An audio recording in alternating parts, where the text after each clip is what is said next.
What's up, guys? I had a number of additional videos for you guys, but I must have accidentally turned off the mic. So if you have any videos that are like that, report that I'm just not even doing good martial arts. Bad lip reading. I literally must hit the mic off button. It's messed up.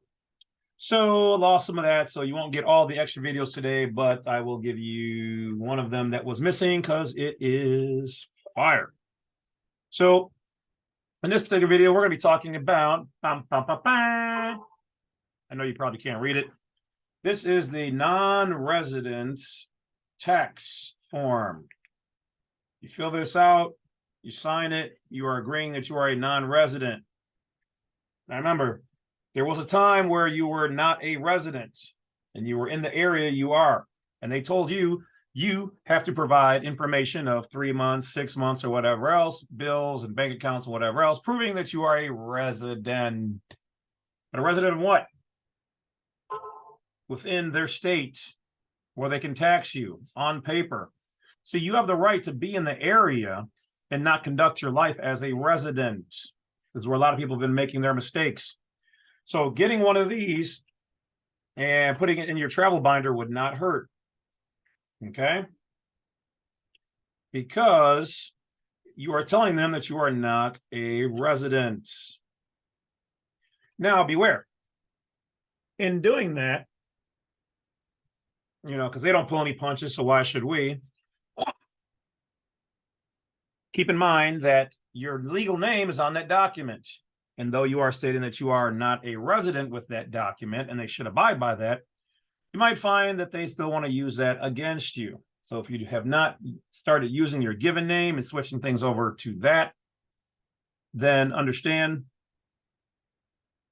anything they can find, they will hold and use against you. And they're Article 1, legislative courts of law. Okay? Not in law, but of it. So what you need to do, okay, is you can also look up, hold on, let me get over here.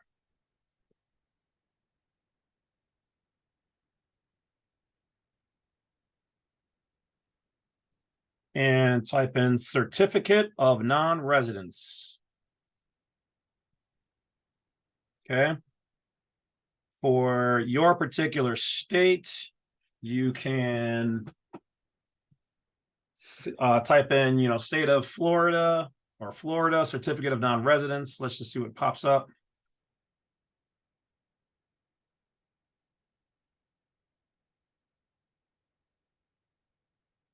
Okay.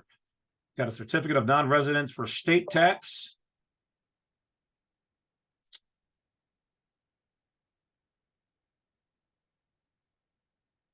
See if they have a form. How's everybody doing out there tonight? What's the good word? How y'all feeling? Yep. Florida. Looks like theirs is a DR 157. So your state, or possibly a DR 97. So each one of you guys should have a form from your state. If you do not have one, and you cannot find one, then you should create your own. Okay, create your own certificate of non-residence. Let me get back to the big screen. All right, so you can use an IRS form. You can use your state form. You can create your own. If you create your own, you're going to want to get it notarized at the bank or wherever else under JURAT. What should it say on there? Well, I'm going to create my own version and I'll have it up on the site in the next probably 2 or 3 weeks. So if you don't see it in the on the files page, then it's not done yet. But I will create one. I'm going to create a maybe like a little mini combo pack where we do a non-resident certificate so that you can get that notarized with all the good codes and stuff in there. And then I'm going to have one I'm going to create one for a foreign registration,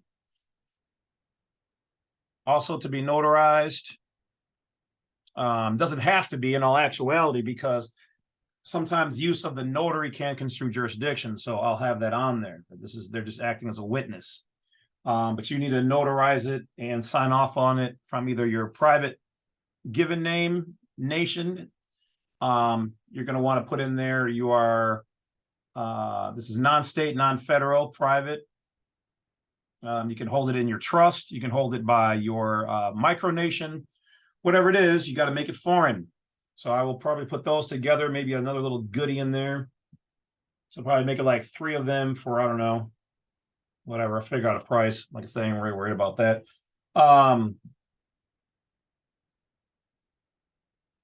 And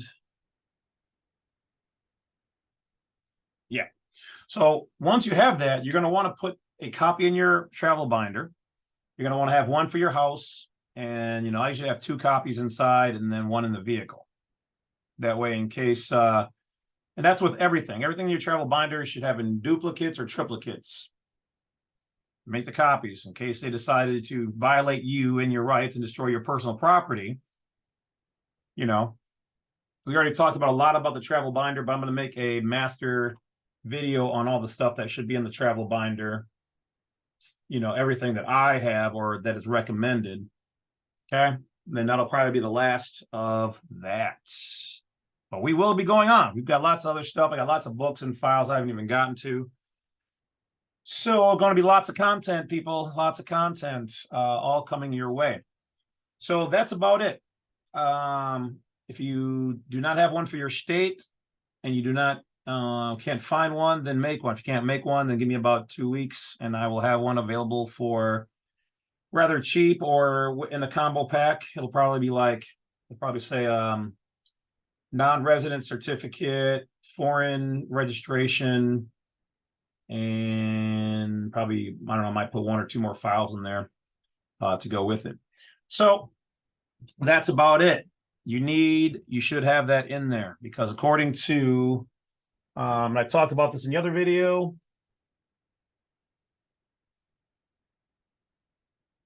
According to your individual state's code, and hold on, let me see make sure it wasn't one of the videos that didn't make it.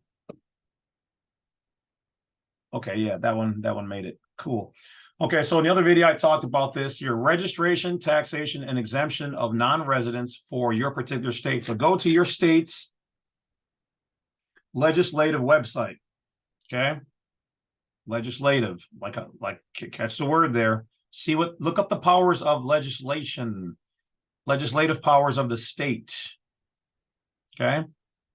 And I'll tell you what they're able to do and not do unless you agree to it. You contract in.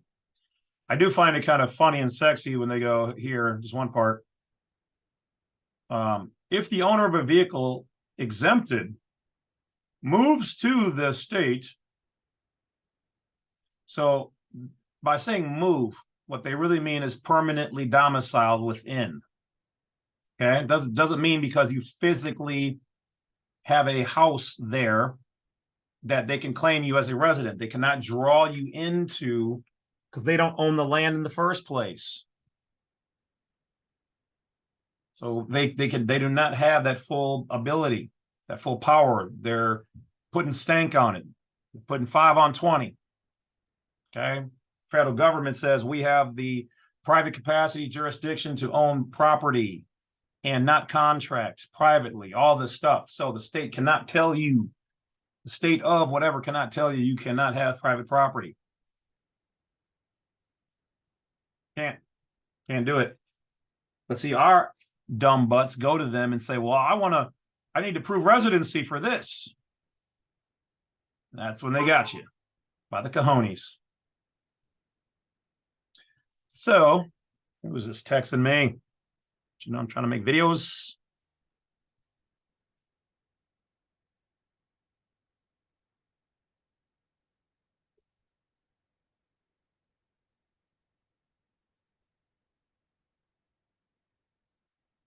So, an affidavit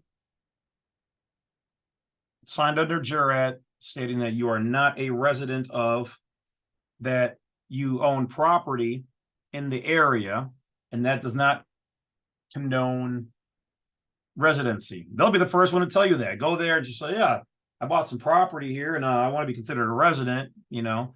Like, you got to prove residency. Okay, so I'm revocating that. So we will have that up. Meanwhile, you guys travel safe. Have a great day. Enjoy the weather if it's nice.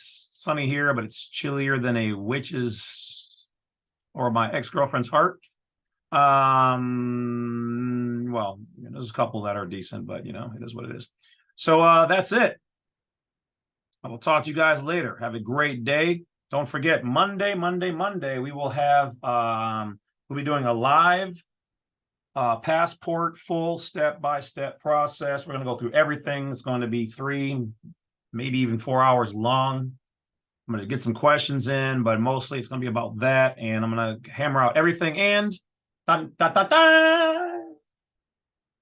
we will have the final information for the passport process. Okay. So I hear they're issuing new books and I think new cards. They've updated. So we're going to see now. So I may have one more video about that. Just that part is an update, but I won't be covering the passport process anymore because we have everything down where we need it for the not for you U.S. citizens. That's easy peasy. You guys know how to do that, but only for state nationals. Okay. So that is it. And then next week, Monday, I've got a huge mogul in the whole tax world, a former IRS agent who went through all the gamut that they put her through, wouldn't answer her questions, got her for this, got her for that. She now is helping people find their way through it, the correct way to do commerce. And we will have her on the show. Shabang-a-bang. She was one of the first people that I ever came across when I started learning this. And she put the information out there. So thank you for that. Sherry Poole Jackson, or Peel, excuse me. Sherry Peel Jackson will be on the show. Former IRS agent. And also either that show or the other one, I might have Fearless Floyd on there. We'll see.